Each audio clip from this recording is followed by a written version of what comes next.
Today's guest is a Welsh legend, a British and Irish lion, and one of the most open voices in sport about life beyond rugby. Yeah, look, I went to kill myself on a number of occasions. I'm quite open and honest about it.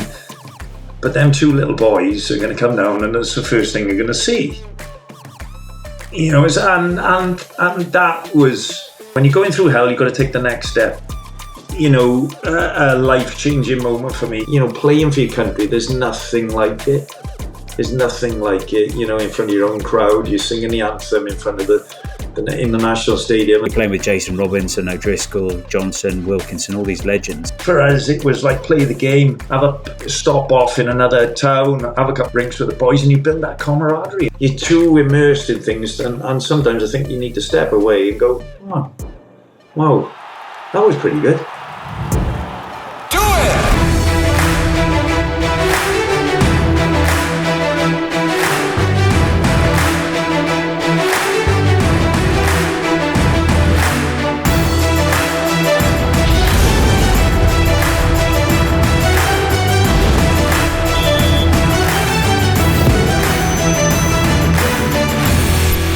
Hi everybody, and welcome to another episode on the Lessons from the Game podcast. Today's guest is a Welsh legend, a British and Irish lion, and one of the most open voices in sport about life beyond rugby, from scoring tries on the biggest stage to battling through the darkest moments after the game ended. He is none other than Dafydd James. Brother, welcome. How are you doing?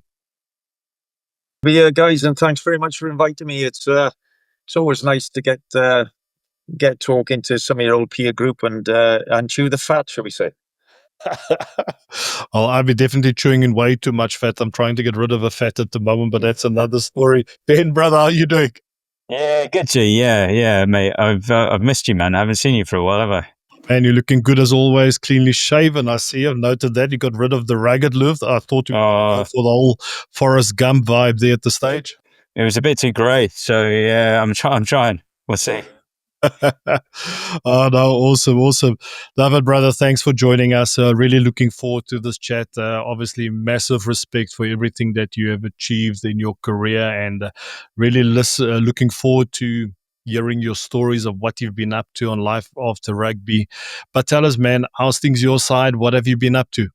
Well, I just recently joined a company called Howden, which is sponsoring the British and Irish Lions insurance broker, one of the large brokerages in the world, and just get my feet into the corporate world again. Really, the last few years I've been involved with insurance as an insurance broker. It's a far cry from professional sport, shall we say, and just working my way back into building up relationships, rapport with people, and dealing with insurance brokerage sort of stuff. But prior to that, it was COVID. I was out of work for a little while, so I went through a bit of a dark period in my life, and it was very thought provoking at times. So look, it's been a bit eclectic. It's a bit up and down. It's difficult when you finish playing with the game, and it's a lot of people will relate to this who actually play professional sport, and I think when it comes to an end, you're still able to work. You've still got to work unless you're a professional football player, shall we say, and life goes on. Yeah, for sure. No, great. Really looking forward to it, man. Ben, how are you doing, man? All good. You've been very busy. You're not even answering my WhatsApps these days. Gee, well, it's school holidays as well, isn't it? Yeah, so I'm in full juggling mode. So it's been a bit quiet with the formal coaching. So just planning for next season. There's a couple of camps and stuff that I'm trying to run, and that type of stuff, and then juggling school holidays. You know what it's like. Awesome. And then trying to do a bit more on social media and follow you. I'm actually on the social media. It's not my natural go-to, as you know. So, but I've just determined a couple of weeks ago that I really want to provide some good content, especially for young players who are starting at a new school in September, and they're wondering, how do I deal with this situation? How do I communicate with my peers? How do I communicate with my new teacher? How can I build my confidence before I go? How can I be a better tackler before I go? And actual proper tangible stuff that they can improve, that they can use. So I've been trying to do more of that online. You definitely inspired me, Ben. I've made a few notes there, so I definitely got some content out. Not sure about that. Right, David. we're going to get stuck into this pod. We've got loads of questions, my man. And we always like to kickstart our podcast episode with the same question. What is one of the lessons that you have learned from the game of rugby that you can share to young and aspiring rugby players and coaches? Well, there's lots of different lessons I've learned. Resilience, having the ability to bounce back from adversity. I think, we all go through periods in our life where we get injured or, we run a form. It's how you deal with the negativity and how you channel that to come back into, as it were, sporting sort of environment, and it's hard when you get injured. You get frustrated. There's no one that wants to play more than yourself, but you have to be sensible and you've got to have that resilience about yourself to bounce back and say, right, okay, this has happened. How do we change the circumstances? Team, it's a team sport. It's not about the individual. I think, when you play a team sport like rugby, it teaches you a number of different skills from communication, building relationships, playing together. You've got to be the right parts of the jigsaw puzzle. You've got to have it all, and you amalgamate it all together, really. So there's a number of things that stand out for me. But if you want to be the best, you have to have work ethic. You've got to have that drive, that motivation, and it's all about manifesting. For me, about believing you can do it. There's lots of doubting people out there, so you have to channel your mindset into, this is what I want to do. I am good enough to do it, and how do I do it? So you build a bit of a bulletproof plan in order to achieve that goal. So for me, resilience, teamwork, having a plan and formulating a plan in order to get to the end goal. Well, Ben, nothing of the topics that we are passionate about. I know, it's like, we've just been talking about it's the messaging that we've been putting out to people, and obviously some of the key things that we are passionate about and we really believe in. Today's Lessons from the Game episode was possible thanks to the support of Harris Begley Financial Planning, headed up by former Blackheath player Matt Begley. They are the experts to speak to for tailored advice on investments, mortgages, insurance and pensions, helping you plan for a future of financial security. So when you think money, think Harris Begley and head to www.harrisbegley.co.uk. Approver Quilter Financial Services Limited and Quilter Mortgage Planning Limited, March 2025. I mean, it was so funny that I was researching and with Daf coming on, and I just found something with you talking, Daf, about visualization like 20, 30 years ago. It reminded me of a conversation that we had with Dennis Betts, the former rugby league legend, a few weeks ago, and he was doing the same sort of things, and it's music to our ears, as G was saying. Yeah. I think we went through a phase of, I went through the process of amateur to rugby, like yourselves probably, and it changed overnight, and it was a drastic change, and it was the guys who were focused and driven and doing that a little bit extra themselves managed to change. They were quite agile enough to take on that next step, and I can remember going through it, and they brought in something. It was a guy that was with us, a guy called Steve Black at the time, a fitness coach for the Wales, and was up in Newcastle, and he dealt with some of the great sort of sporting stars over the years, and he told us about NLP, neuro-linguistical programming. Well, the boys thought he was speaking a different language. Really, they didn't have a clue on what was going on, but he brought it into the game a little bit with us down here in Wales about visualizing, actually thinking about the game before you do it, and then it all related back then to sports, people like 100-meter runners and how their fast twitch muscles would work, or their neural system would work when they weren't even running, that sort of thing, by visualizing what you were doing. So, it's vastly important, I believe. If you've got a goal, a dream, you've got to practice your top 3 inches as well. Yeah. You just mentioned it, David. You experienced both sides, the amateur side and the professional side.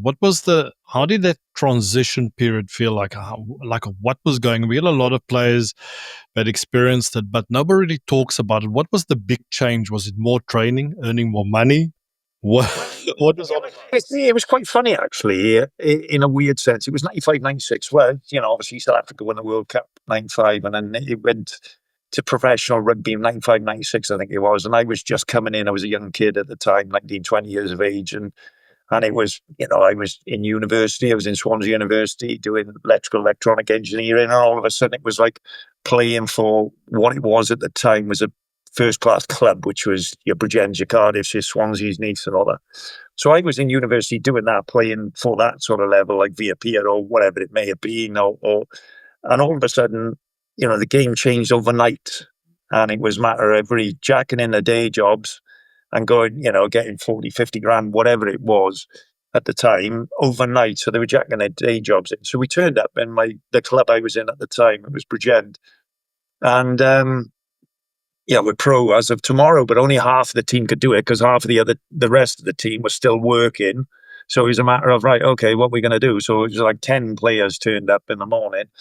We all were looking at each other, what the hell are we going to do? And we decided to go and have a big fry up. So that was the first session we ever done. So we went and had a big breakfast. So it was like, well, all right. So we're thinking about what we're going to do. So bacon, egg, sausage, the works And then it was like, okay, we'll go back to the gym now and we'll just do a bit of beach weight. So everybody's doing guns because that's what you do, and then a bit of bench press. So it was no functionality at all. It was a bloody shambles, really. But yeah, the boys were getting paid, but it was all about transferring the mindset into professional sport, how you live your life, how you can't be going on the booze and with the beers and all that throughout the week. It just doesn't work, and it's not conducive to being a professional sports person. So I think it was a massive change for us, and what we found in Wales in particular was that the rugby didn't want to take off other sports which were already professional. It was, no, we'll do it our way. So they were blinkered in the sense of, they could have taken from football, they could have taken it from American football, basketball, whatever it was. But they didn't. They wanted to do it their way. So it took us a couple of years to really start getting a little bit of momentum with sports scientists, agility, speed, quickness, the power weights, all the things that we see regular today. Hey, mate, Daff is 50 now, I think. You were 50 the other day, weren't you, Daff? Yeah, Thursday I turned out. Thanks. Looking so young, man. You do not look 50. That's why I mentioned it. Happy birthday, man. But you're in amazing shape still. Thank you. I mean, mate, you didn't eat the fry-ups for that long then. Obviously, you knocked them on the head quite quickly. I was burning off energy. I was a racing snake when so I just running around a little bit too much, really. I quite bored. No, I did used to like a couple of drinks, really, but because it was part of it, as a semi-pro player, and it was like having a braai and a couple of beers after in South Africa or whatever. For us, it was like play the game, have a stop off in another town, have a couple of drinks with the boys, and you build that camaraderie. It was part of the game. It was what you see, how you get to know people a bit better as well. You know what I mean? Because, when it was amateur, you'd only see the guys twice a week, wouldn't you? And then probably play on a Saturday, and then, we wouldn't see them to the following week. So it was a matter of building that rapport with people. But, we'd done it probably a little bit too much on a couple of occasions.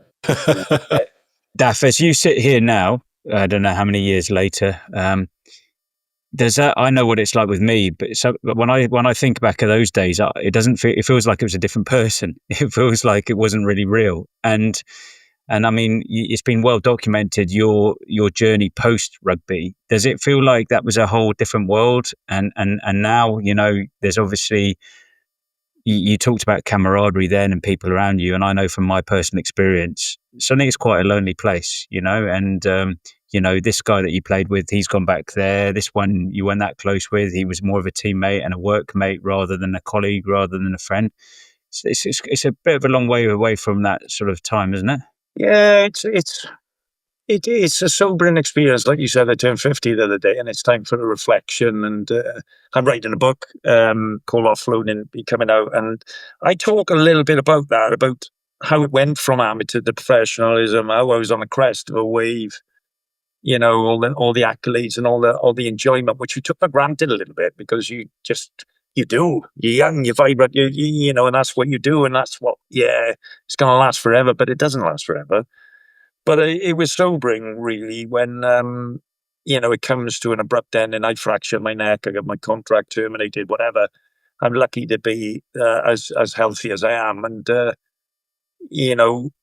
everything stopped. Everything just stopped. the phone call stopped, the sponsorship stopped. People who you thought were your friends weren't your friends. And I struggle with it. It scarred me. It knocked me because I thought, I don't want to swear, but I thought, friggin' heck, I thought everybody was genuine and like me. I wear my heart on my sleeve, and it was an awful feeling, and it still is. I still struggle. I'm not gonna say I don't, because I do. And your self-worth just gets shot to pieces, and I don't think anybody ever talks about how you're going to deal with it when you're playing the game. Everybody's just blinkered. Yeah, here we go. You're like on a conveyor belt, and then all of a sudden you drop off the end of the conveyor belt. And where do you go? What do you do? And they just carry on. It just carries on going. And and I found it exceptionally hard. And it does feel like a different world. And I can't remember a lot of the things, but the games. But the bits I do remember is the buzz, the having a laugh with your mates, or your so-called mates, your teammates, when people go, oh, yeah, you must have loads of mates. And it's like, unfortunately, I know it sounds really bad, but I don't think I have. And that upsets me a little bit, because I think, what the hell was wrong with me? Is it, is it me? What was I doing? But I don't know. It's just the way the world is, eh? Yeah. You're definitely not alone, my man. Ben and myself, we talk about it a lot. I remember when I stopped playing, and I think if I even have to go back to that time when I realized my career was coming to an end, and I remember not being kept at Toulouse, which I fully understand. I mean, we were old. They needed to change the old guard, which was normal. But I had like a bonus year, still had an option. And back then in France, when you had that +1, in our minds, we thought, okay, it's up to the player to activate it. And like, no, it doesn't work like that. The club activates it. Then you can decide if you want to stay or not. And obviously, they didn't activate it. And it hit me quite hard. Like, okay, I still wanted to play for another 2 to 3 years. And I prepared for that. I looked after my body, trained well, trained hard. And then all of a sudden, boom, it's done. And then like I knew I wanted to be a coach, but then I was like, how do I go about it? How do I become a coach? Yeah. I know I want to coach a team. Like, how do I get the team? How do I get into contact? How I start networking? All those type of things. And it was lonely. And I think the biggest thing, which is rugby players, when we stop playing, like you mentioned, once that buzz is over, it's like you go from this extreme high. And when you're a rugby player, you have your emotional roller coaster, you have your ups and downs, the tough times, the good times, but nothing like that massive drop. It's like, I think the only word that I can use to describe that feeling is like hitting rock bottom. It's like you just all of a sudden you mention, like, where's your friends, your teammates? You're not getting those little WhatsApps. Hey, let's catch up for beer. Let's go for lunch. Let's go do this. Let's go do that. You're done. And it's almost like the players that stayed on, they just keep on living their lives. And it's not, and all of us, like in the beginning, players will reach out, hey, G, what you doing? Join us for beer. And then little by little, it gets less and less. And you find yourself alone. And I do believe that we need to help players deal with that better, prepare for that better. We do see a lot of great initiatives going on at the moment, but I still believe it's not something that gets talked about a lot. I remember training in my garage on my own. I mean, there were times I would just break down in tears, like, okay, what am I doing? How do I go about this? So, man, David, you're not alone. And I think that is something we definitely need to talk about more. Yeah, absolutely.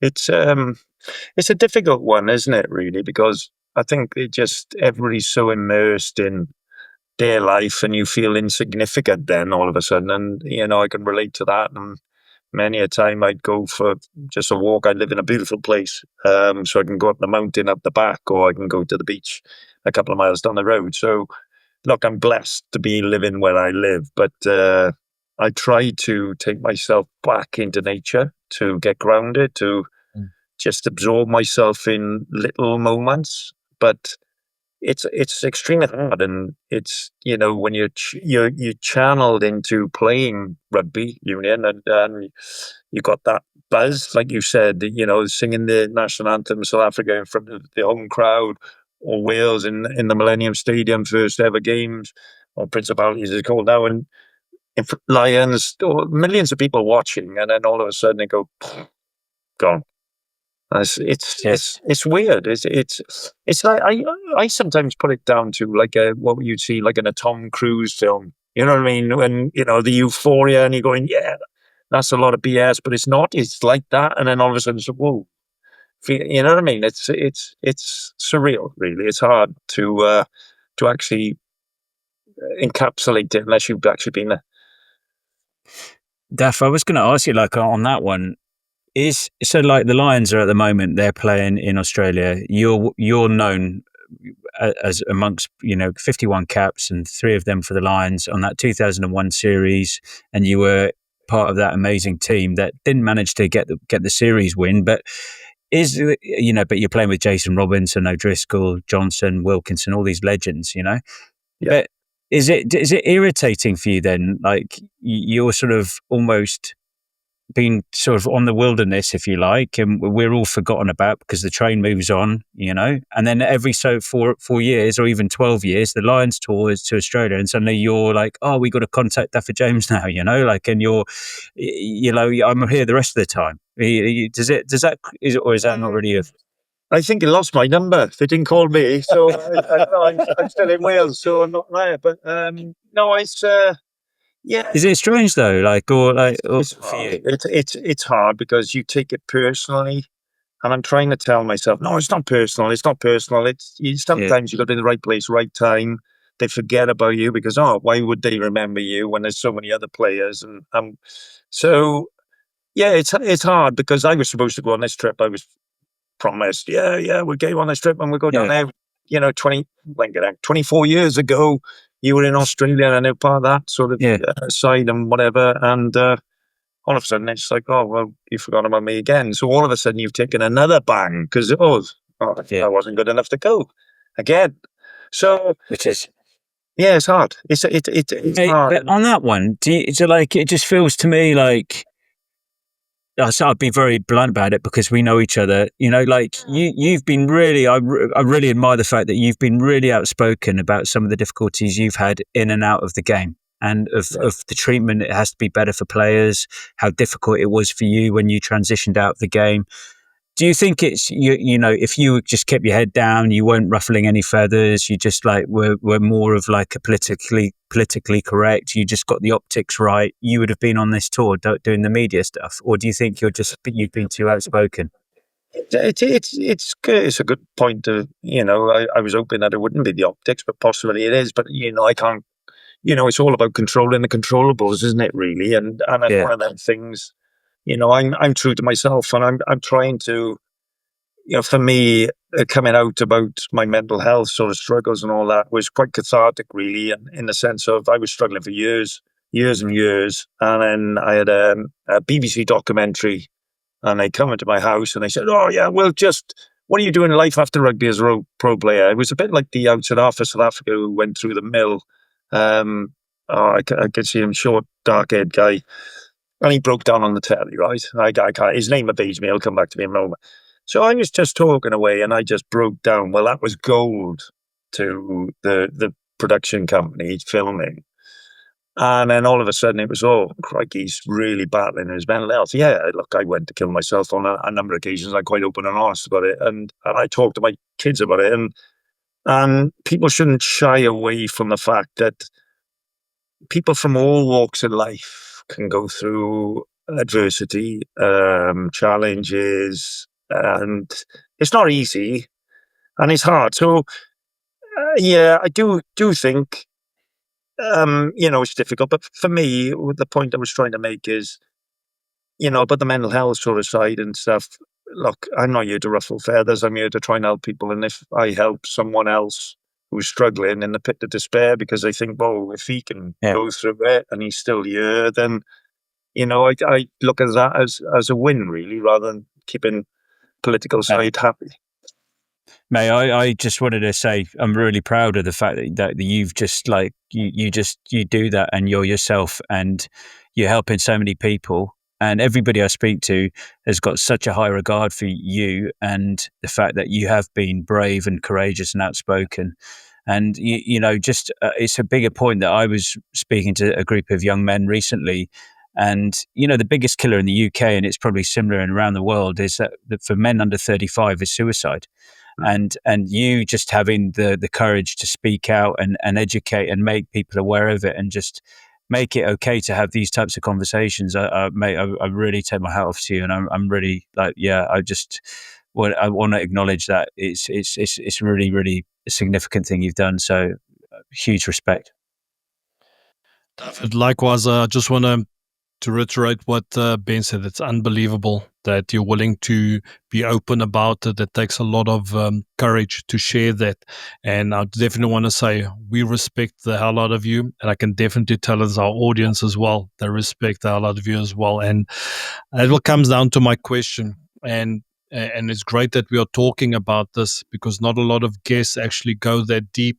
And this is a great opportunity, I believe, to educate and learn and teach our audience. So you mentioned there were those tough times, but what were the tools that you used, or how did you get through it? What kept you going? Just because we all know, we all experience it, and we all got our own personal battles. They are different, but when we experience it, it feels like it's the worst thing ever in that moment. So how did you get through it, and how are you still working through it? Yeah. Look, I've had a couple of dark patches in the last few weeks, and what I want to say is that, it may be something small to someone else, but as an individual, it could be the world to you. It could be a breakup, it could be financial, it could be a bereavement, it could be loss of a pet, it could be something. And I think people need to be mindful of, because you think one thing doesn't mean someone else is going to think the same thing and have the same sort of emotional,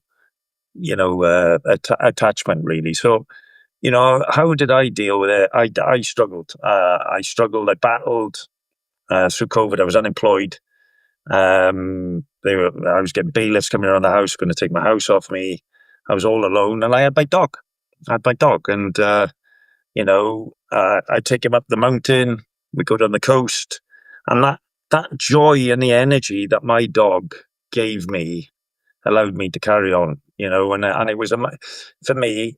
There were certain things, because I had to get up in the morning. If anybody's got depression, anxiety, these mental sort of illnesses, if you like, or health conditions, should we say, for a better word, is it paralyzes you. So for those people that may not understand it, when you're in that really, really dark place, you can't move, you can't function properly, you can't get up to wash properly, you can't, you think, you take it for granted when you can do it.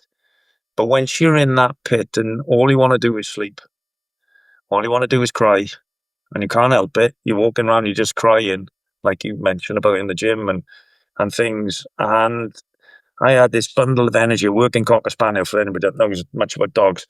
They need to get out, and this dog was there, he was on my shoulder, and, he's my best mate.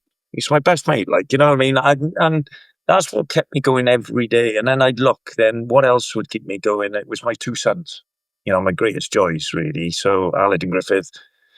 And I was like, right, you've got to keep going. And, I went through an awful time. And the first time I was in that really horrible place, right? And I can remember I was just crying. I made a video, saying my goodbyes, all this sort of stuff. And I was lucky in the sense that my two sons were in bed, and I was going. I've checked it out. I was done. And then it was that epiphany, or that sort of moment, and it was like, whoa, you don't want to be here. You don't want to be here anymore, because it gets too much, and you can't take it. But them two little boys are going to come down, and that's the first thing you're going to see.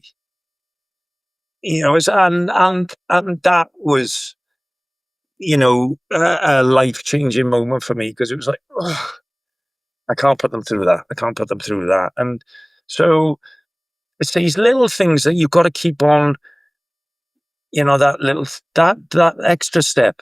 Just keep going. When you're going through hell, you've got to take the next step, because you're going to come out of it. And you're going to come out of it, and you've got to remember that, you've just got to keep going forward, keep going. As hard as it is, you've just got to keep going. Get up in the morning, try and get a routine, try and do the little things. And if you achieve anything, make yourself food, have a shower. I know it sounds ridiculous. Have a shower, do some training, walk the dog, cat, whatever you've got. It's a big thing. It's a big thing, and people need to know that when you're in that hell, that's what keeps me going. And I wanted to share it because with people when I've gone through this, and I do, and it doesn't go away. It's a matter of how you control it, how you can maneuver through it, and go, yeah, here it comes again. I know it's coming. Yeah, and you've got to go, right, okay. I don't want to portray that to the world, but deep down I am hurting. But and I'm quite open with my children, my two sons, and that's how I deal with things. Really, I think you just got to talk to people. You've got to have good people around you, because we all know we've all got drainage, people who drain you, and you've got people who then lift you up, and you've got to go with the lifter uppers. The people who look at the glasses are full, bit of positive. Right, come on, we can get through this. We can get through this. You're not on your own. You're not on your own, because you do feel like you're on your own. And that's the difference. Sorry if I went on a bit much. That's brilliant, Duffy. Don't apologise, mate. Just Great. it shows exactly who you are. You are a fighter, and that's what it's all about. It's about sharing your authentic self, and also that the battle continues. It never ends. And I want to shift onto something, more rugby side, because firstly, what you shared there, I think this is going to be so beneficial to a lot of former rugby players out there, because there's a lot of players that are really struggling. And when I reached out to, the Springboks in South Africa, talking about former teammates, hearing how some guys are really struggling and how some guys went through tough times. So honestly, from the bottom of my just getting goosebumps, and thanks for sharing that. Really respect a lot of you, man, for doing that, because there's a lot of people out there that will benefit from this. And where I can relate in a way is years ago, and I think it was actually during COVID, I received a message from a youngster that attempted suicide, or he tried to, and he came across one of the videos I was sharing. And then after that, he started to train. He lost weight, and he just got so much confidence back. And he just sent me a message saying, listen, you saved my life. Says, like, that wasn't my intention, but I think if we are willing to be our authentic self, share our truth, sharing our vulnerabilities, that doesn't mean we're weak. That just means we will be helped to build a stronger young generation. But coming back to the rugby side of things, and I want to go back to 2001 in that Lions tour. Now, I obviously did my homework, and I think shows against the fighter that you are, that you still are. So 2001, the words that came across, you managed to start those tests against all the odds. You had lots of competition back then. So my question is, a lot of people criticized you for your selection. You went on, you did really well. How did you experience that? And how did you get that opportunity to eventually start those test matches? Considering people were saying other players should have started. Well, it's a strange thing, actually, because throughout my career, I've always been doubted. There's always been criticism. You know yourself that the media they can build you up, but they can knock you down very, very quickly. Okay, and and they can get a narrative, and all of a sudden it changes everything. And when my first ever tour South Africa, ironically with Wales in '96, I was told that you're going to go on the tour. You've been carrying the bags and all that. Exactly the same. I went on the trip. It was 10, 11 games, I think it is. I played 9 of the games, and I managed to get my first cap. And people were like, whoa, hang on, we didn't expect that. We thought we were just going to go there and make the numbers up. And so I'd experienced it from when I first began. And then all of a sudden, in 2001, I missed out on '97 when I was on standby, and I didn't quite get on the plane in the end. And it was like, right, okay, this, it could have happened. And, right, let's make it happen. So it was a 4-year process where it was like, right, okay, let's challenge myself. Let's just go and enjoy myself. And I just loved the game. Loved getting the bumps and meeting all your mates and all this sort of stuff. And, I had a purple season, really, 2000, 2001. And I got selected, and people were like, "Oh yeah, but he's going to go. He's not going to play because it's Dan Luger, Ben Cohen, it's Johnny Robinson, Jason Robinson, and like several other players. Bolshaw and all these guys." And it was like, "All right, okay. Well, I'm a centre playing on the wing, but it don't matter. I could play 4 or 5 positions really." And then you go in, right, okay. So I went on a trip, and once again, people were, "No, he's not going to play." And the first game we played, I think it was Western Australia. I didn't get picked, and over the years, it was normally the first team that takes the field is the skeleton of the test team, right? So then they add little bits and bobs. That was theoretically what it was back in the day, and I didn't make it. And I was like, oh. And it was a cricket score. It was 112 points to 10 or something ridiculous, and it was like, oh, geez. But then Graham Henry, who was the coach of the team, said to everybody, "Look, first 2 games, everybody's going to play." So it was like, right, here's a chance to put your hand up. And we played up in North Queensland, a place called Townsville. And we played against Queensland, whatever they were, Select, whatever. And I was like, right, let's put it to the test. And I can only control what I can control. And, I was confident enough. I was fit. I was ready. I was raring to go. And it was like, right, get the ball in your hands and just do it. And I just put my head down. I was like, "You're doing it." Jason Robinson went and had 4 tries that game, I think it was, and he cemented himself in contention straight off the bat. And I was like, okay, yeah. And it turns out that the back 3 that played that game ended up being the test starting back 3. So it was a matter of, just believing in myself. And, as the games went on, the confidence was growing, and then people started talking, "Oh, he's got an outside chance." Then, "Oh yeah," and then all of a sudden I played in the first test. The second test we lost. It was, there or thereabouts, and an interception pass. Joe Rothman had scored, I think it was. And then all of a sudden, then people are talking again. "Oh, he shouldn't be playing." You get the negative thing again, and it turned out that I ended up playing on the third test as well. So, dreams really will come true if you apply yourself and stick with your plan, your process. You stick there. You focus on what you can do, and don't let anybody tell you can't do it. I remember, Daf. I mean, you're talking about some really good players, and Australia were world champions at the time as well, weren't they? Yeah, It's good, yeah. yeah, it's. I mean, that was no mean feat. Did you, when you were growing up, was it a dream to be a Lion? Mate, when did you leave South Africa? Well, I left South Africa 1985, I think it was. So I went to school up in northeastern Transvaal, a place called Secunda. We were up in the sticks where Sasol is. My dad is working in the oil refineries, and left there, come back, and I went to a Bridgeton, so like family from that area. So we come back, Yeah. Well, I went to a prestigious school called Brinteg. It's synonymous for a number of British Lions, Welsh internationals, and it was a grammar school, really. I don't know why they had me there, but I was there.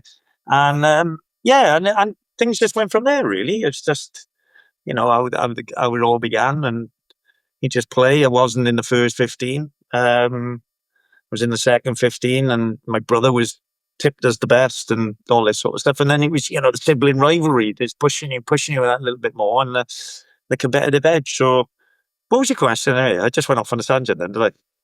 No, mate, it's brilliant. I just wondered if it had always been a dream, and if, like, because I think I remember that you'd been, like, you hadn't been like that school star, and a lot of the time in Wales, the school stars, but then, you found yourself playing with Gareth Thomas, Alfie, and some other really good players, and it's really interesting how you went from being there to being in the company of people like Robinson and all these other O'Driscoll, and in space of a few years. It's pretty incredible. Did you always visualize that? Was that something you saw? Yeah, well, so what had happened? My recollection of the Lions, I think they played in South Africa in '82, and my dad went to watch them. They were playing there, and he had a Springboks shirt, skin, and he got it signed. He still got it, and it was one of the guys who was from my club at the time, a guy called Alan Phillips, a hooker. He went on the tour, and my dad went and watched the games and whatever. And then we come back, obviously 86, I think was the next one then.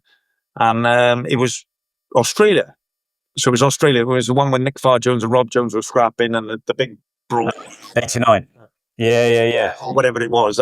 Yeah, I remember that one, yeah. Yeah. That was my first recognition of the Lions. So I can remember watching that because I delivered a paper round in the morning. I come back, rushing back to watch it, and then all of a sudden watching the game, and it was a big thing, like, you know what I mean, early in the morning sort of thing. And that was my first sort of thing. And I thought, I'd love to do that. Oh, look at that. You know, it was buzzed, and, you know, the game in Wales was on a high, really, and things like that. So it was a matter of, that's probably when I first seen it, and then thought, yeah, I'll do it. But did I really recognise my own potential? No. I was always told I wasn't good enough. One of them sort of people. I was one, you know, seemed to follow me around a little bit. You know, and then, you know, just things happen, and I was a late developer, really, like a lot of boys, you know, or youngsters. And then, like you said, in Wales, if you play school rugby, you're going to be the next British Lion, but that's not really the case because people develop at different times, and I was a late developer. So I come in on the outside. So I was not in the school system. I left school at 16 and went and done an apprenticeship, and then went on to university. But I went and I was playing youth rugby at the time, which was a big thing over here. And I just started growing, enjoying it more and more, and started applying myself really, and training, learning about weights, learning about, you know, sprinting, things that you take for granted, which you were just kicking a ball around, weren't you? You know, back in the day, you didn't just want to play. So that's where it went. So how did you go from, like, you leaving school, you were at Kenfig Hill, and then how did you go Bridgend, and then, you know, within a couple of years you're playing for Wales? I think Kevin Bowring gave you your first cap. How was that journey? What path did you walk? Well, yeah, it's very strange. It is really, because you've got to take your chances, and when the door opens, you've got to put your foot in the door. And I can remember I went from Kenfig Hill. I was going to join Neath at the time. It was the Neath All Blacks, as they were. My club stopped me playing. Said, no, you're not going to be good enough. And I was like, all right, here we go again. This is deja vu. And then I had a chance to go to Bridgend, which was a Premier team, a first-class club. And, you know, JPR Williams, Steve Fenwick, some great players have played in Bridgend.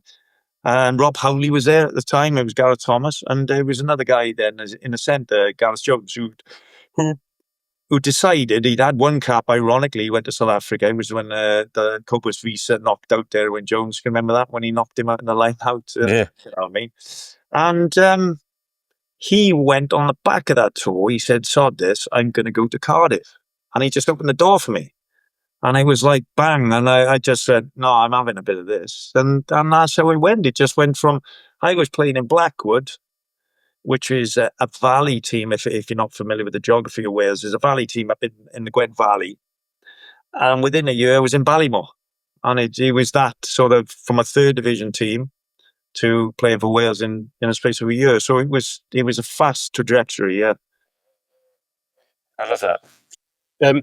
You mentioned, I read somewhere in one of the articles where you were interviewed that you were already a professional before you became a pro.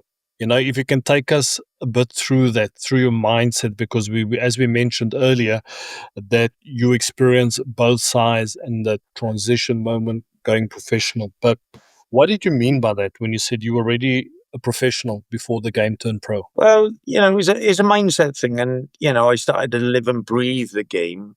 How can I excel when I'm playing? So it was a matter of, right, okay, you know, fitness, obviously, when there's semi-pro and pro players. And for me, I always took a bit of passion in my fitness. I teamed up with a couple of guys, so I was like doing extra training, like I said, about start learning about sprinting techniques, about, you know, weights, proper weights. I'm doing power weights, you know, plyometrics, sort of thing.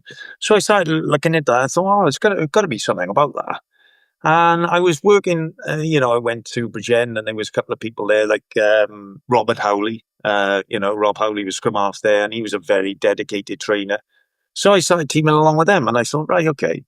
And then everybody else was like, yeah, you know, we're still in the day where people want to go out on a Thursday after training, Saturday, Sunday. Oh, it's all right. You know, whereas I wouldn't bother. I'd be like, no, I got to train Sunday morning. So yeah, but you played Saturday night. So it was like, no, I want to run it off, and then I want to do a bit of weights and just feel. And I just started going along them routes, and then it was like, right, okay, reading a bit more into it about agility, working on side steps, and trying to work on your skill set really. And so I started looking into things. I was just keen to learn, and that's what I did. And then, as it went on, I started doing sports diploma in nutrition. So I wanted to find out why we're eating that. Why are you eating pasta? Why are you eating fibrous carbs? All this sort of stuff. And then, what's the protein for and all that. So I just invested in myself. I said, well, when everybody was just going, yeah, we'll have that. And then we'll go and we'll have a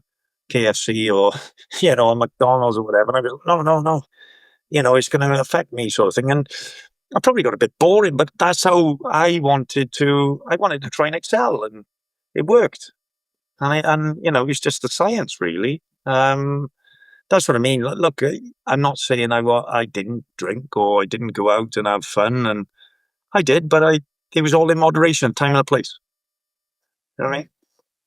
Yeah. And you know what I 100%, like yeah. about that, David, is that, back then you had that professional mindset in an era where it was just transitioning. And I think it's so important for our younger players is that sometimes you got to do those extras, not just what's been presented to you at training. You got to do your own research. You got to increase your knowledge. You got to speak to people. You got to educate yourself. Ben and myself today, we're doing that as coaches. I'm in the moment now. I'm getting ready for the next coaching opportunity whenever that arrives, but I'm leveling up as a coach. I'm learning about other areas of the game, making sure I'm mastering other areas of the game like I did the scrum. That's my biggest thing. And sometimes you tend to see the players of today, they are not as big students of the game compared to the older guard or the older generation. We see players today, they will do what is presented them at training, and they're not always willing to go above it unless you're your Antoine Dupont, you got your guys like Jesse Creel, and, a lot of South African players are putting those in. And I think that's an important lesson that players got to put in those extra percentages, that small marginal gains, which is very important. Ben, I know you're a big fan of that. It's very important for players to put in that effort because we spoke about it. It goes by just like that, and then it's over. And we talk about reflecting on our careers. I think there's no worse feeling than looking back at your career and you identified key moments. You know what? There, let it slip a little bit. I should have been stricter. I should have trained more. I should have given a bit more. I think that's very important. And that what you just said is just unbelievable. I don't think it's a principle, the Japanese philosophy really of Kaizen, they call it, and it's the 1%, 1%. So as a collective, if everybody finds that 1%, on a collective level, the team is going to succeed, as I alluded to at the start. For me, it was not about the I in the team, it's about the team, the collective, because it's a team sport. It's not a 100-meter race, right? But then you've still got a team where you've got your stretching, your conditioning coaching and stuff. So for me, it's about just doing them little things. And you're quite right. And I think it might be a mindset. It might be the world that we're living in now that, it's seen that, no, you can't do any more running today. Your body's this. And sometimes for me, I think you've got to push that boundary a little bit more, really. And I think when I look at the Welsh sort of model at the moment, which is, in dire straits, let's be fair, it's not in a great state. And it's like, well, okay, we're doing all the statistical stuff. We're doing the video analysis. We got the GPS on the back and we can't run more than X K a week. And you go in, hang on, it's not working. It's not working. How can I improve myself to better the team? And that might be you recover better. Your ice baths, your massages, it might be your sleep protocol. Or do I need as a hooker to be practicing more?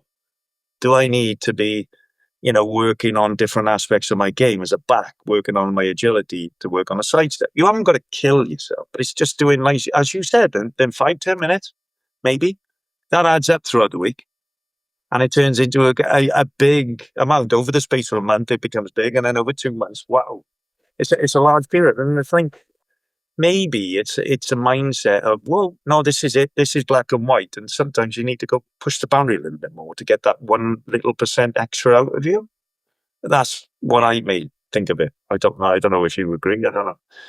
You know what's fascinating as well, Daff, is and G, is just like it's a comparison. I think is one of the biggest thieves of joy, and also one of the biggest. When I speak to young players, especially, they continually compare the ones that aren't necessarily excelling are comparing themselves to other people, and it's what does this guy do, and they're not focusing on themselves and their lane and their path.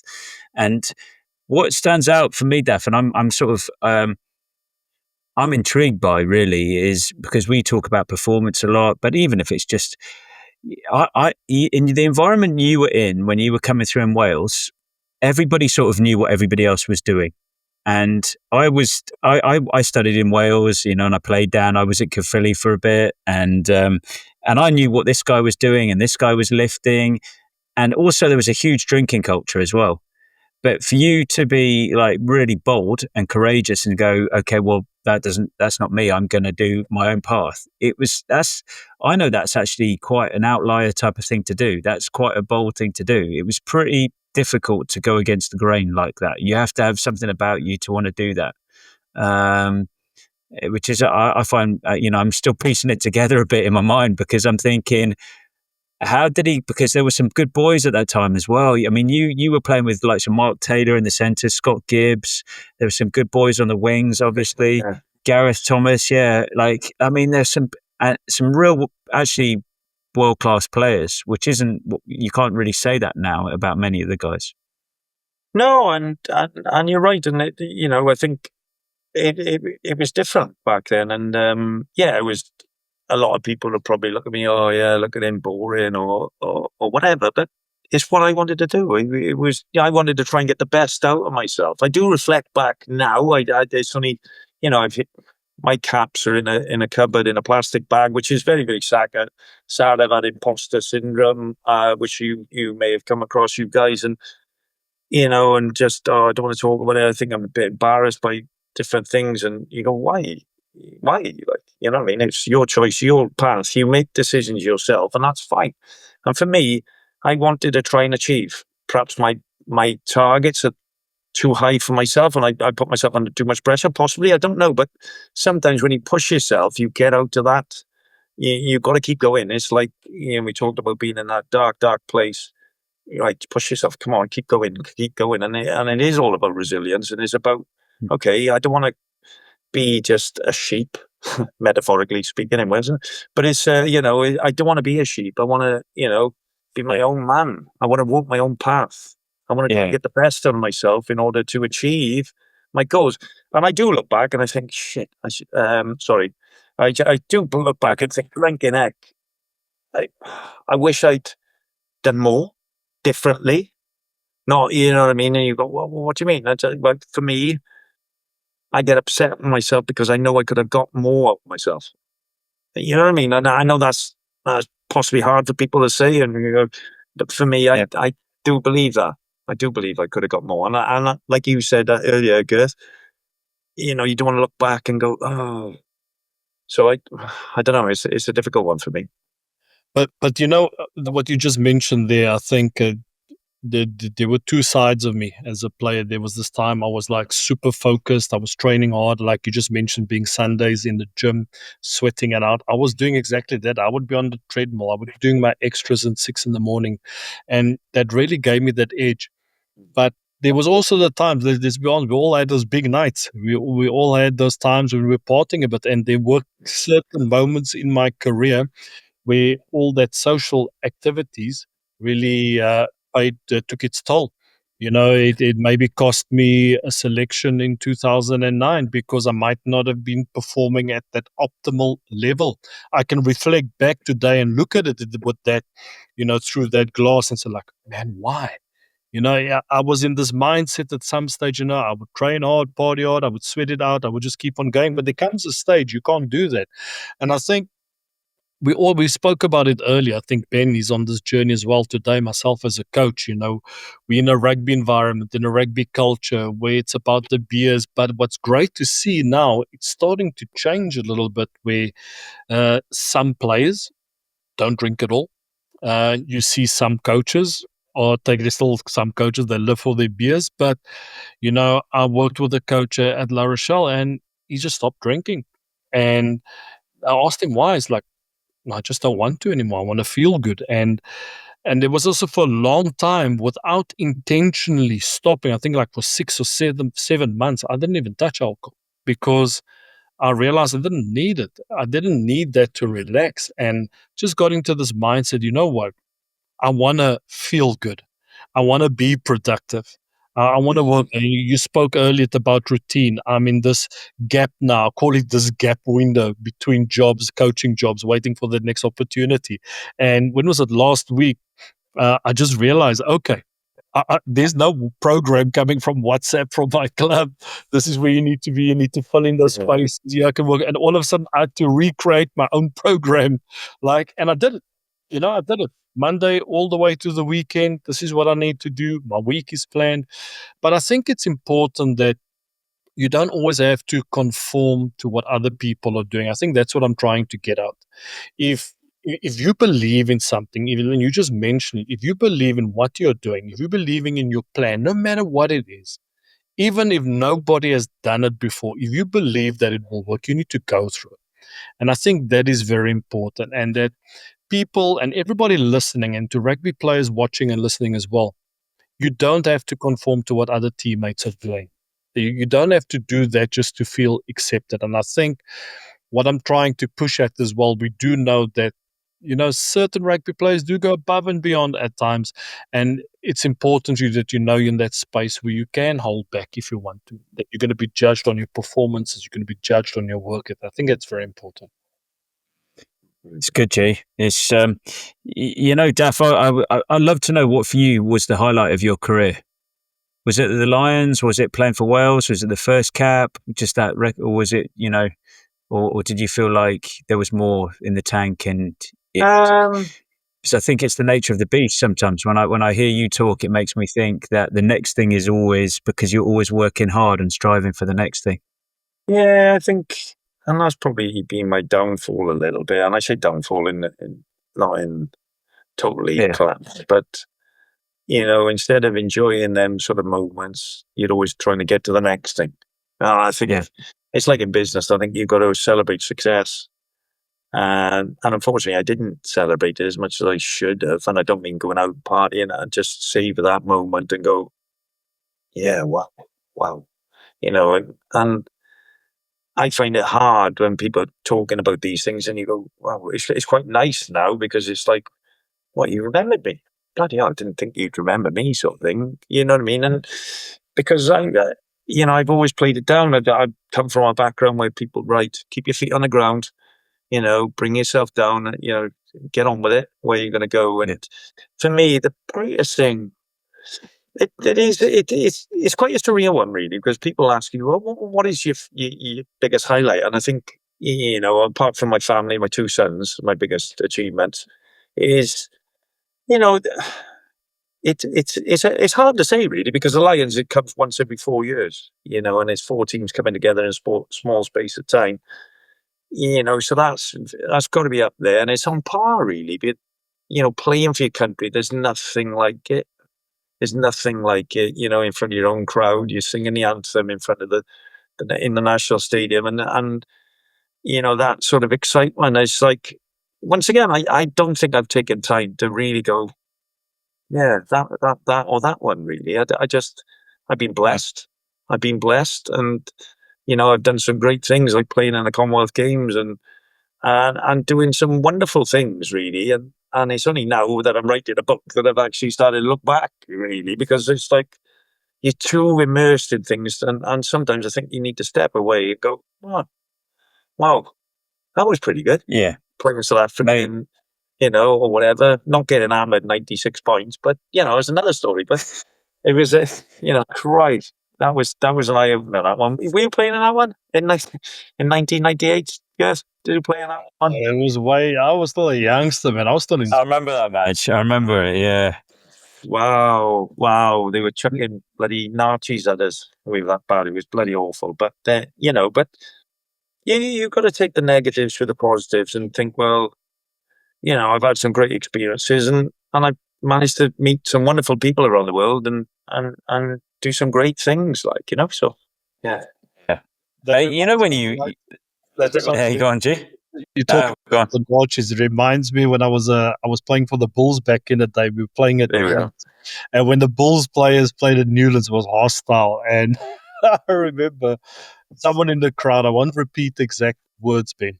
And this guy kept on shouting to me, Gurthro, Gurthro.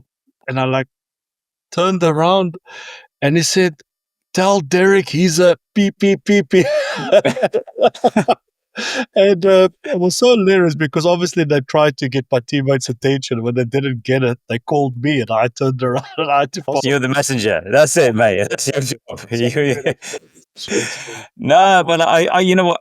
I'd love to know, with the Lions thing, I guess at the time you were playing with some of the guys that will go down as some of the greats. And I think that's sort of, I find that quite interesting. You had Wilkinson, who I mentioned earlier, Martin Johnson, who I mentioned earlier. You were playing outside O'Driscoll and you were playing in a back three with Jason Robinson. Was that a bit surreal? Was that incredible? Was that, Yeah, look, when you look at the team that was assembled there, it was pretty intense, really, and some very firm, strong characters. And when you do have to pinch yourself and think, bloody hell, I was part of that. And obviously, this Lions fever at the moment, and there's all the games on, and again, people text me, "Oh, you're on the telly again," and whatever. And it's like, oh, mate, I thought they forgot about me, but yeah, it was surreal, and it's such a unique experience, and it is such a high because like I said, you've got a small window of opportunity. Obviously now it's gone a bit more commercial, and they get together longer time and all this sort of stuff, and they build up, and then they'll have Argentina and whatever. But it was a matter of we turned up in Tilney Hall, which is in London, not on the outskirts of London, Hampshire, and we turned up there, and it was a minibus full of the Welsh boys coming up from Cardiff. And we turned up there, and the first people to meet us were two of the English guys, which were rivals, essentially, Martin Johnson and Neil Back. And it just set the tone, really, because it was like this big towering figure, Martin Johnson, captain of England, captain of the Lions he was. And they were there and shook hands, and all of a sudden it was just unifying the team, unifying the group of four, welcoming everybody in, and you're all united. And Martin Johnson led from the front, and I can remember it was a scene, it was against, I think it was Queensland. I made a tackle, it was a long kickoff, I made a tackle. Someone run all over me, Dunnings or something, run all over me, as you could get away with back in the day, the prop, give him a kick in.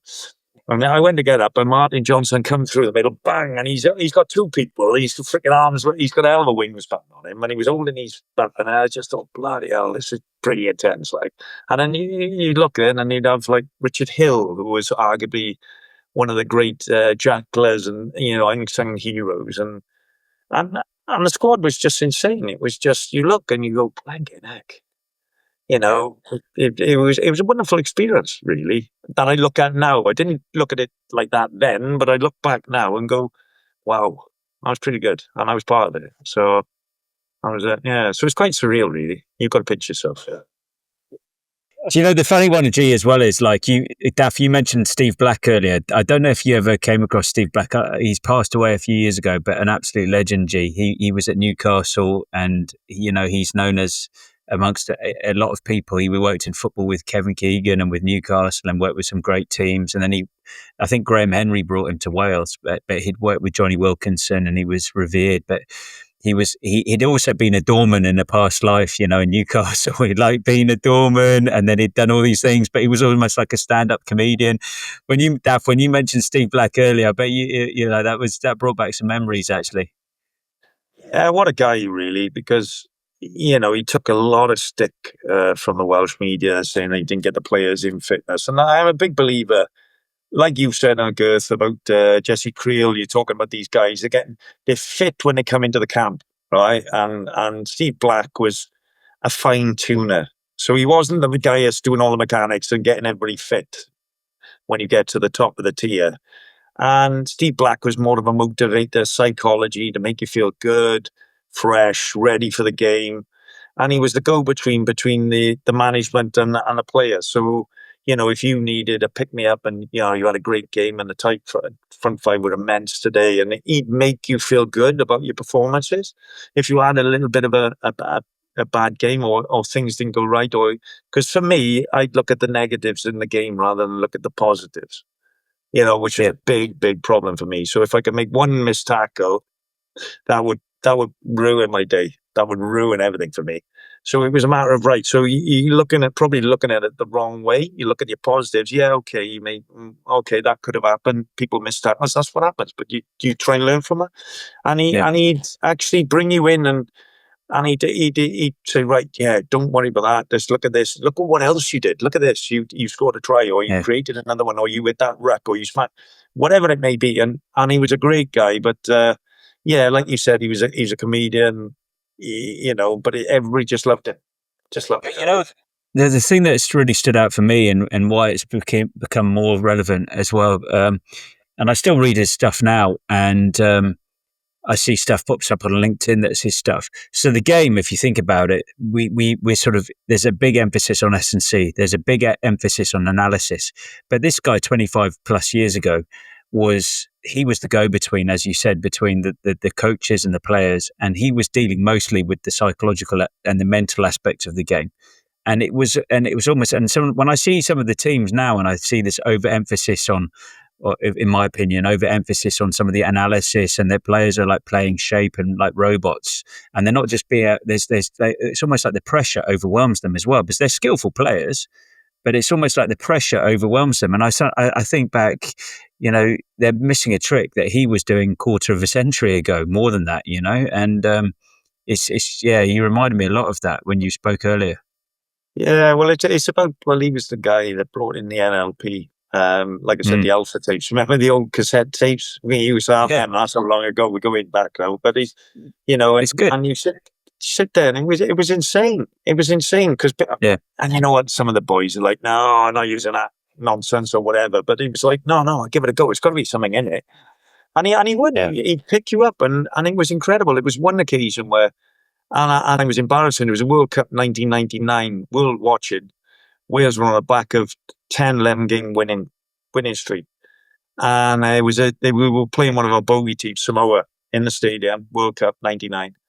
And it was 15 meters from the touchline on the right-hand side for Samoa. They were attacking our try line. I was on the left wing. And we had a turnover scrum, and Shane Howarth kicked the ball down the middle of the field, right, to get us out of trouble. It was a turnover bang. So it was a foot race now. I got past Brian Nima. I fly-hacked the ball. It went in field. It was like, oh, crikey. So the crowd are up on their feet. The crowd are going absolutely ballistic. And when you're running in a stadium, you can hear the volume going up and down as you're running. Kick it again. It's gone off. I shinned it going towards the post. Now, we're on the freaking 5 meter line. And I gone into the post. And all of a sudden, the fullback come from nowhere. And I run into the post and died a death on there. The guy... This fullback, it was one of my most. That's the best video for my kids. They love that. That's all they watch. Right? And then he dived over and scored, dabbed it down for a 5 meter scrum. And we went and turned. We went and had the scrum, and Scott Quinnell went and scored. Now Steve Black, I was dying. Now you couldn't swallow me up. There's nowhere to hide. There's millions watching. The crowd one of them sort of moments. I'd gone into the post. It said Samoa like that. And I'd gone into the post, and he come on to me after we scored the try, and he said, "You created that try. You made me feel brilliant. Like, you created that try. If you hadn't run and kicked that ball into there, we wouldn't have got you." So he turned that negative, when I looked an absolute tool, into a positive. So that's so good. If you hadn't taken out that post, yeah, honestly, yeah. Oh man, wow, that was brutal. Yeah, it's so good. Pick you up. No. Yeah, that's good, mate. Duff, it's really good chatting with you, man. I really appreciate your time, and we just want to remind people that you've got a book coming out soon as well, which I'm looking forward to reading that. Yeah, I think it's the time now where, as I've said, it's metaphorically shutting a chapter, closing a book, moving on to the next stage of my life, and I decided to write the book. I've been on about it for a few years, and it's called Offloading. So it just talks about a bit about my career, but my background. But what I wanted to do, I didn't want it just to be an anecdotal, about all the stuff that goes on in the changing rooms and whatever. I wanted to talk about how the highs and lows, and which we touched upon a bit here today, and how that it can happen to anybody. It does happen to a lot of people. And if it can resonate with anybody out there and help, that's what I wanted to do. I want to try and help people. I'm a big believer in be kind to people if you can be. And if I can help anybody, I'll always try to, because that's what I feel in my heart. So, yeah. Mate, keep us updated when it comes out. We'll love to get some off you and then run a competition and give some away and just support you in any way we can. No, it's very kind. And likewise, if anybody wants to reach out and, who is struggling, please, talk to someone, surround yourself with positive people, and just keep plowing on, because you can come out of it, and you will with the right support. Mate, can you, before I ask the last question, can you remind people, or can you tell people how they can contact you and reach out to you? Yeah, you can reach out. I've got a personal website, Dafydd James. I can put it on your link if you want, and it's with the book, really. Well, you can order it from all sorts of avenues, but it's not about selling a book. It's about helping other people and getting people talking, really. So I got my own website if you want to Google it and find out what it is. But guys, it's been a pleasure. Thank you very much for talking to me and chewing the fat, and hopefully I haven't bored you too much. But it's been amazing. G, anything from you? Sorry, mate, I cut you off just before. No, it's actually read my mind. I said I just wanted to ask the same question, the best way for our audience to reach out, and we'll definitely be adding it to the show notes. So don't worry, we'll make sure of that. And if there's any other links that we can share with the audience, please let us know. But yeah, Ben, close out for the closing question. This is important. Yeah. Daf, we always ask at the end, is there one lesson, and you've spoken about a lot of them, and I appreciate there might be a bit of overlap here, but is there one specific lesson that you've taken from the game that you use in your everyday walk now, in your life now? Yeah, when you reflect back, I think it's about living in the moment. I think time just flies by. I think, enjoy the special moments that you have, and don't take things for granted, because, they can stop in a heartbeat, as we know, as we get a little bit older. Different things are happening to us all. And I think from the game, on reflection, I look back and, I built a number of different skill sets from the game, camaraderie skill sets, resilience. But all I'd say to people is just enjoy the moment, live in the moment. Don't think about the future too much. Don't look at the past, and just stay in that moment. Oh, thanks, Daf. David, thanks for taking the time and sharing so many stories with us, and also your life experiences, and also your key insights as well. I think, this is a really each episode is different, and we really appreciate that you were also willing to share your vulnerability with us. And no, it's all right. It's fine. I appreciate that. It was brilliant, and really looking forward to the book as well. But before we sign off, we'd just like to ask everybody that's watching or listening to this podcast, please like, follow, and subscribe. Help us to grow the show. We can't do this without you. And because of your support, this podcast has grown massively. We've gone top 10 in various countries over the last few months. So thanks for your support. Keep on supporting us. Share it with your friends. And also, please don't hesitate to leave a comment on YouTube or Spotify, whichever is your preferred listening or watching platform. Guys, it's been unbelievable. I got to get down to business. I've got to play a new game with my daughter, code breaking or something like that. New board game, so with me luck. I need to read the rules in French, so that's going to be an interesting one. Enjoy. Cheers, Daf. Really appreciate it. All right. Ciao, ciao. Thanks, guys. Take care. Do it!